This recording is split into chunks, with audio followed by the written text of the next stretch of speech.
It would help if I turned on my microphone. Good afternoon. For 4 News Now, I'm Rob King. Welcome to today's KXLY Plus Daily Rundown, where I'll take you through some of the top local headlines and give you an inside look as to what the 4 News Now team is working on today. Let's start with a look outdoors. This is what we're looking like for the rest of the day. It's going to be warm and going to get hot for the rest of the week. Just for Monday, we're looking at increased humidity, so it may feel muggy if you are outdoors. The high is 85 today. Then we expect some afternoon clouds. Here's what we're looking like in the region. Look at that, 93 down in Lewiston.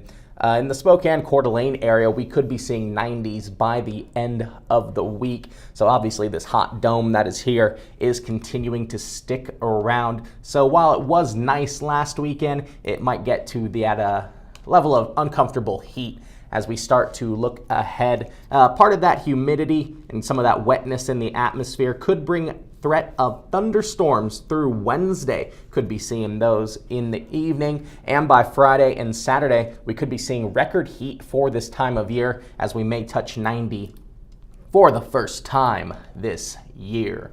Let's take a look at what the team is working on today. Jordan Smith is following up on a house fire that broke out Saturday. It was in the Eagle Ridge neighborhood South Spokane Saturday night. It was a second alarm fire. Crews got on scene and declared second alarm because of the threat to surrounding homes in the area. We do know no people were home, but unfortunately a dog inside the home was killed at the scene, and another dog was taken to an emergency vet and we believe is still alive. Part of the thing that helped save that second dog's life was a dog oxygen mask, which they're trying to get more donations in order to give those to the department. So Jordan Smith is going to be speaking with a nonprofit that deals with those dog oxygen masks and how maybe you can help in order to save more animals' lives. Natalie Grant, she is going into details on a new report out of Olympia, Washington, which showed that the COVID federal funds that went to schools in order to help kind of bridge the learning gaps and help with that loss of learning, those funds may not have been effectively spent, but it's difficult to track. That's part of the issue that the report showed, is that it's hard to show where these funds actually went to in the budgets for school districts. And the report also wanted to look at the racial equity of the COVID funds in order to help people. So that's part of the report, is that it was difficult to track and is still difficult to track where that money specifically went. So Natalie's reaching out to our local school districts here in the Spokane area about what they used their COVID federal funds for and how they think they could help better track that money as well. So she'll have that. Vanessa Perez, she's in Coeur d'Alene, where tomorrow the long-awaited levy vote will take place again. The supplemental levy failed about a couple months ago, and that levy, though, makes up about a quarter of the district's budget. So they could, if this is not passed this time, could be facing cuts to sports, to music programs, to all sorts of things in the school, as again, it makes up a quarter of the budget. The Lakeland School District also has a similar levy vote coming up, so Vanessa will have the details on both of those.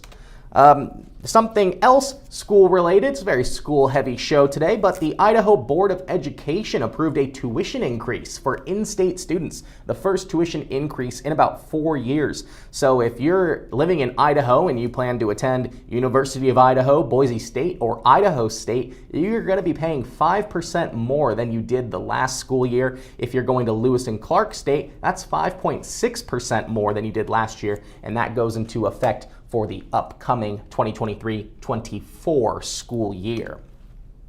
Peter Choi, with the warm weather, people are getting out and hiking today, so Peter is looking at the beginnings of tick season. It's this time when ticks are most active in the spring and early summer when it's not too hot. So how can you avoid ticks if you are wanting to explore the beautiful areas around us, and what to do if you do get bit by a tick? What is the best course of action? So Peter is going to be speaking with hikers about some of the things they personally do to protect themselves, as well as the local health department as to what they recommend. Finally, we're taking a look at Hoop Fest. Today is the deadline in order to maintain a guaranteed spot in Hoop Fest this year. Today is that deadline. Now, this doesn't mean you won't be able to play in Hoop Fest after today, but the price to register does go up $20 and space now becomes limited, so you may not be guaranteed a spot. So if you want to play in this year's Hoop Fest, which is June 24th and 25th, be sure to go to hoopfest.com or KXLY.com, find that link, and go ahead and sign up, with the deadline being midnight tonight. So that's what we got for today's KXLY Plus Daily Rundown. Thank you for joining me. Be sure to download KXLY Plus on your connected TVs. That's Apple TV, Amazon Fire, and Roku, where you get free 24/7 streaming news and all of our live cut-ins and breaking news from KXLY. You can also watch these on the 4 News Now mobile app on your phone if you are on the go. So all those stories and more coming up tonight at 5, but for now I'm live in studio, Rob King for KXLY Plus.